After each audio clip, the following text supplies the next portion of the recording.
بسم اللہ الرحمن الرحیم۔ حضرت کعب بن عجرہ رضی اللہ تعالی عنہ سے روایت ہے کہ ایک مرتبہ نبی کریم صلی اللہ علیہ وسلم نے ارشاد فرمایا کہ ممبر کے قریب ہو جاؤ۔ حضرت کعب فرماتے ہیں کہ ہم لوگ حاضر ہو گئے جب حضور صلی اللہ علیہ وسلم نے ممبر کے پہلے درجے پر قدم مبارک رکھا تو فرمایا آمین۔ جب دوسرے درجے پر قدم مبارک رکھا تو پھر فرمایا آمین۔ جب تیسرے درجے پر قدم مبارک رکھا تو پھر فرمایا آمین۔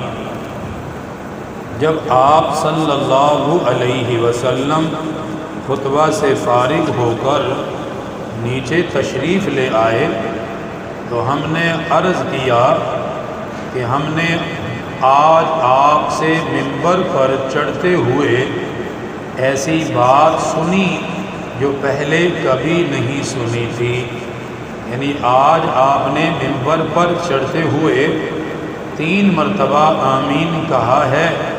اس سے پہلے ہم نے کبھی یہ آپ کا عمل مبارک نہیں دیکھا، اس لیے سوال کیا تو آپ نے جواب ارشاد فرمایا۔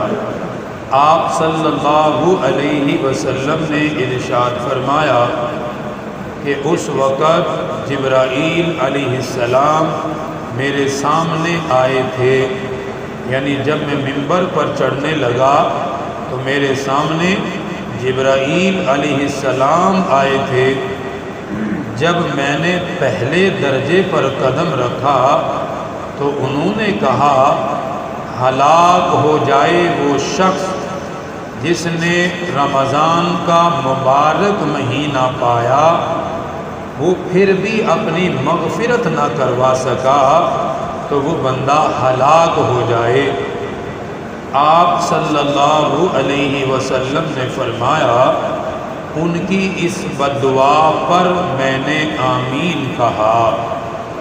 پھر جب میں دوسرے درجے پر چڑھا تب جبرائیل علیہ السلام نے کہا کہ ہلاک ہو جائے وہ شخص جس کے سامنے آپ کا ذکر مبارک ہو اور وہ آپ پر درود نہ بھیجے۔ تو آپ صلی اللہ علیہ وسلم نے فرمایا ان کی اس دوسری بدعا پر بھی میں نے کہا آمین۔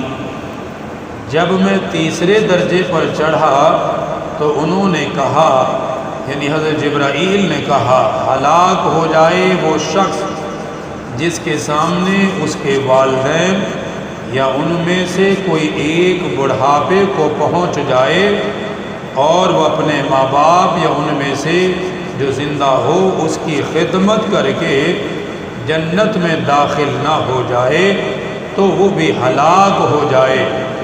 آپ نے فرمایا اس کی بد دعا پر میں نے کہا آمین۔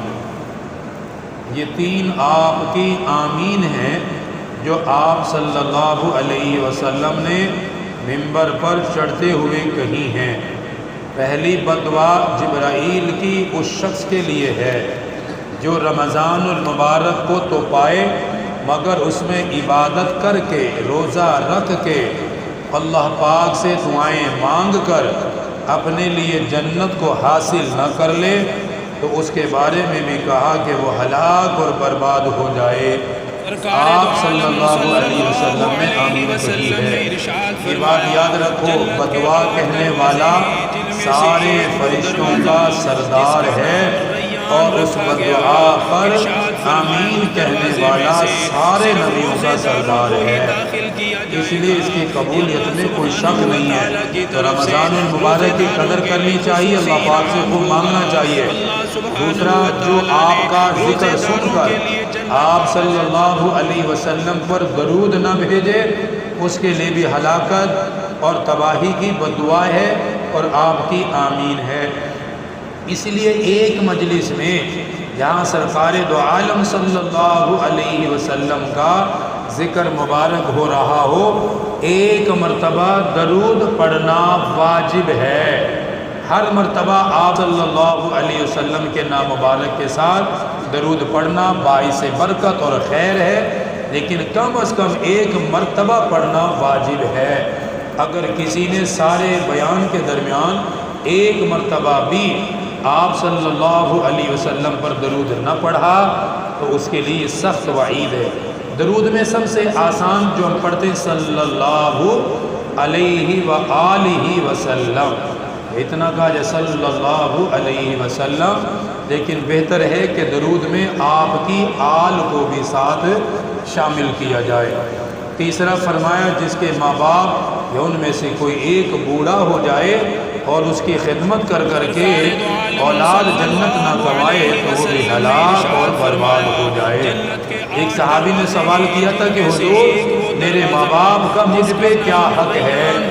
آپ صلی اللہ علیہ وسلم نے فرمایا تیرے ماں باپ یا تو وہ تیری جنت ہیں یا وہ تیری جہنم ہے۔ ماں باپ خوش ہیں تو جنت کے دروازے کھلے ہیں، ماں باپ ناراض ہیں تو جہنم کے دروازے کھلے ہوئے ہیں۔ اب جس کا دل چاہے جنت کے دروازے کھول لے، جس کا چاہے جہنم کے کھول لے۔ بہرحال ماں باپ کی خدمت کرنی چاہیے۔ ایک آخری بات اور یاد کر لیجئے، رمضان المبارک کی ہم سب کی خواہش ہے کہ اللہ میں معاف کر دے۔ بہت سارے لوگ ہیں کہ جن کے ماں باپ یا ان میں سے کوئی ایک دنیا سے رخصت ہو گیا، اور ہم چاہتے ہیں کہ جو زندگی میں کمی کوتاہی ہوئی اللہ پاک اسے دور فرما دے۔ یہ ہر ایک کی خواہش اور چاہت ہے، خاص طور پہ جب ایسے فرامین سنتے ہیں تو ہم سب کی خواہش ہوتی ہے۔ سرکار دو عالم صلی اللہ علیہ وسلم نے اس کا حل بھی بیان فرمایا۔ فرمایا اگر کوئی بندہ جمعے والے دن اپنے ماں باپ یا ان میں سے کسی ایک کی قبر پر جائے تو اللہ تعالیٰ اس کے گناہوں کو معاف بھی فرما دیتے ہیں، اور قیامت کے دن اللہ تعالیٰ اسے فرما بردار بیٹوں میں بھی شامل فرما دے گا۔ تو یہ بہترین اور آسان عمل ہے۔ کبھی کبھار جمعے والے دن اپنے ماں باپ کی قبروں پہ بھی جانا چاہیے۔ اللہ عمل کی توفیق عطا فرمائے۔ الحمدللہ رب العالمین، والصلاة والسلام على سید الانبیاء والمرسلین، ربنا آتنا فی الدنیا حسنہ وفی الآخرۃ حسنہ وقنا عذاب النار، صلی اللہ تعالی علی رسول خیر خلقہ محمد